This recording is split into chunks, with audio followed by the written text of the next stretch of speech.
Hi, it's Paul from Wicked Acorn. A little while ago, we went on our first post-lockdown adventure. It's somehow fitting that after a little fun at Alton Towers, we went to visit Eyam. It's a beautiful little village in the Peak District, famous for its self-sacrifice in the 17th century during the Great Plague.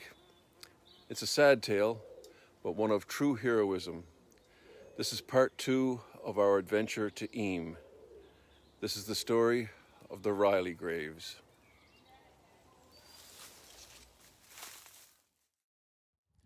This is one of the smallest National Trust properties. It's known as the Riley graves.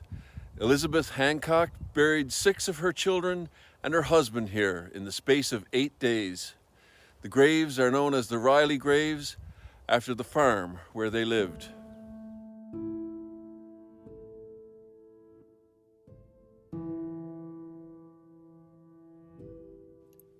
We are on the side of a hill about a mile east of Eyam, an English village and civil parish in the Derbyshire Dales. It's in the Peak District National Park. Eyam calls itself the Plague Village, referring to its self-imposed isolation to prevent infection spreading after bubonic plague broke out in 1665. Alexander Hadfield, a local tailor, lived here. He thought he had something special in his recent delivery from London. He was right. His delivery of used clothing, which he hoped would include some of the latest fashions, held something even more unusual in these parts. His assistant, George Vickers, noticed the bundle was damp and opened it to dry before the fire. The story begins in September of 1665, when a tailor in the secluded English village of Eyam opened a flea-infested shipment of fabric from London. In a matter of days, the tailor and much of the village were suffering from the telltale signs of bubonic plague, the disease that after the first 5 years since its arrival in Europe had wiped out a third of the population. To prevent the outbreak from spreading throughout the region, Eyam voluntarily quarantined. No one was allowed in or out. Outsiders assumed that the plague would surely wipe out the entire village. About 50 yards from the enclosed cemetery to the northeast once stood the Hancock House. There's nothing left of it today. It probably fell into disrepair and was used to repair the surrounding fences. Their closest neighbors were the Talbots, a large family who lived about 250 yards to the northwest. The present Riley farmhouse is built on its site. In those days, the road from Manchester to Sheffield passed close by this house. The Talbots were blacksmiths and had a smithy adjoining the house.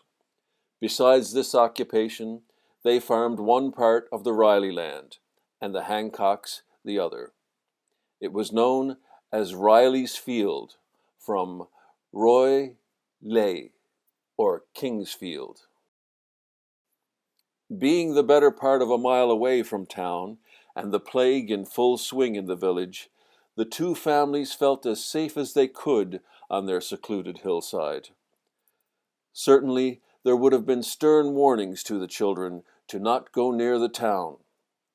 But how or by what means this subtle agent of death found its way to Riley is unknown.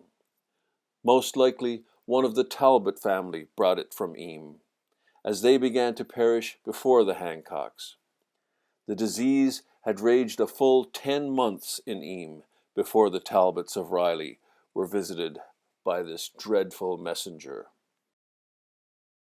On the 5th of July, 1666, 2 of Richard and Catherine Talbot's daughters, Bridget and Mary, died, the first 2 victims of Riley in one sad day. Their father immediately committed them to the earth beside their home. On the 7th day of the same month, he performed the same sad but imperative task on Anne. then on the 17th for Jane, and on the 18th for his wife. Robert, his son, died and was buried on the 24th, and on the ensuing day the father himself died. They were interred together in the orchard close by their home. This left old Mrs. Bridget Talbot, widow of a former rector, and Catherine, her 3-month-old great-grandchild. Since they lived away from the village, with no other neighbors around, the Talbots and Hancocks would have to rely on each other for survival. Surely the children of the two families would play together, and this may have been the source of the Hancock infection. Or was it, in an act of neighborly compassion, one of the Hancocks buried the last of the Talbots, a task that would have been beyond the capabilities of old Bridget. Either way, the pest was now at the Hancocks' door. John Jr. and Elizabeth Hancock were the first to fall ill. On the 3rd of August, only a few days after the death of the last of the Talbots, they both died. They were buried a short distance from their cottage by their mother. Although her husband and 2 other children survived 4 days after the first victims, tradition insists that the mother buried them by herself. John, her husband, and 2 children, William and Honor, were perhaps too ill themselves to assist in the burial.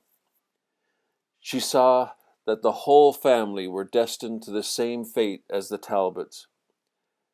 During the night of the 6th, Honor died, and her husband a few minutes after, and before morning William gave his last struggling gasp.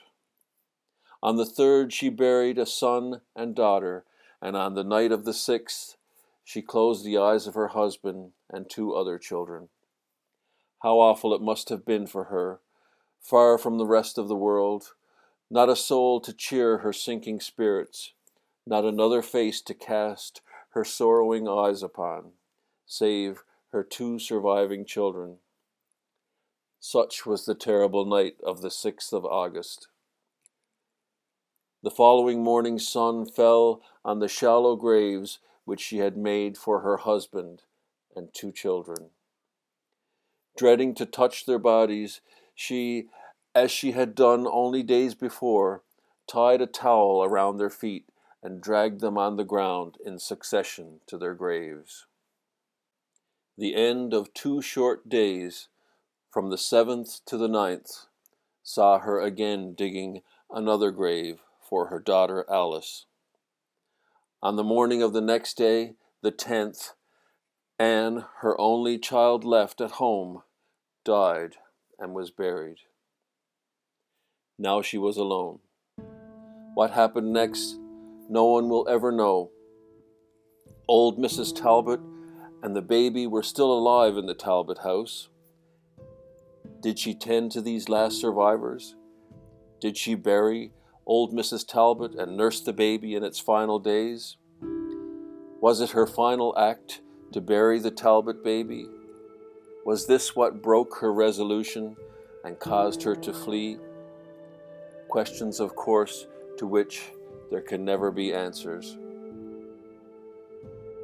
Sometime after, she left Riley and went to her only surviving son, who was an apprentice in Sheffield. She spent the remainder of her sorrowful days there. It was this son who erected the tomb and stones to the awful memory of his fated family. Through the son in Sheffield, the family name survived and prospered, and one of his descendants returned to the village and collected the scattered headstones of the children and grouped them around their father's grave.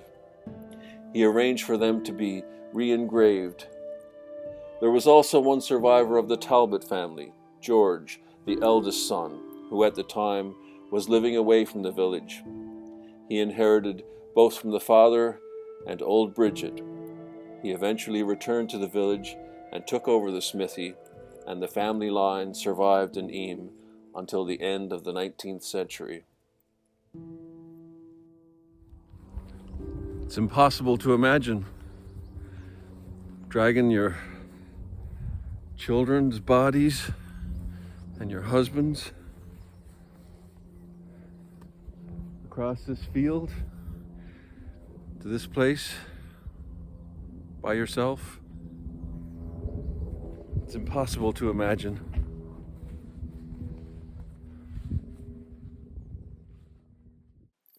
Is there a silver lining to this story? Not really. It only exists in the knowledge that somewhere in an alternate reality, the villagers fled Eyam and spread the plague throughout the country. An alternate reality where people listening to this story don't exist because the people of Eyam passed this horrible disease to your ancestors.